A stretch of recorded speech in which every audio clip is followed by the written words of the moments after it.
your thoughts on that whole point? Because it's one that got put to Kieran McKenna last week in terms of saying, what are your thoughts on that narrative in terms of teams making the step up, in terms of how they've started?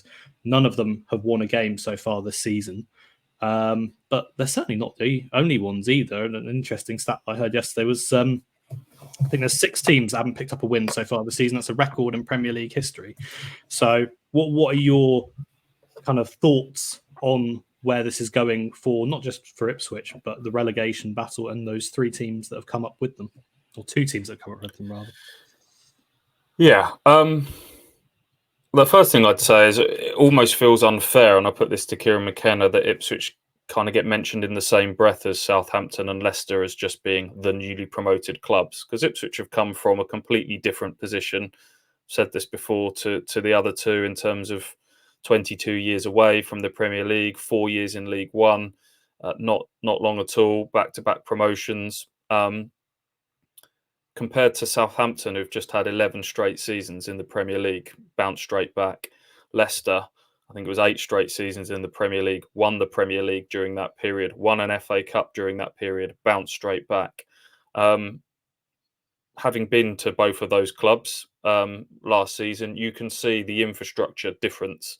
There will be differences not just in terms of the squad, but the staffing and recruitment, all of that sort of stuff will be so much more advanced at those clubs.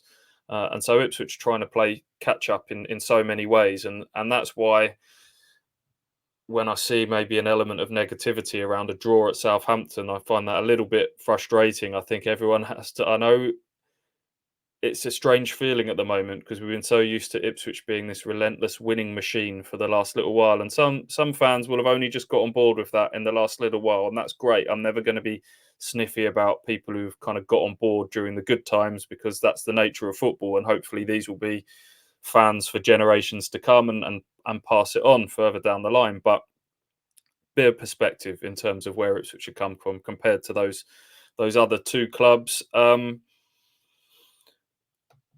The other thing to say is that, yes, last season, Sheffield United, Luton and Burnley all went straight back down with fairly low points totals. But if you look at the last decade as a whole, that kind of hasn't been the norm.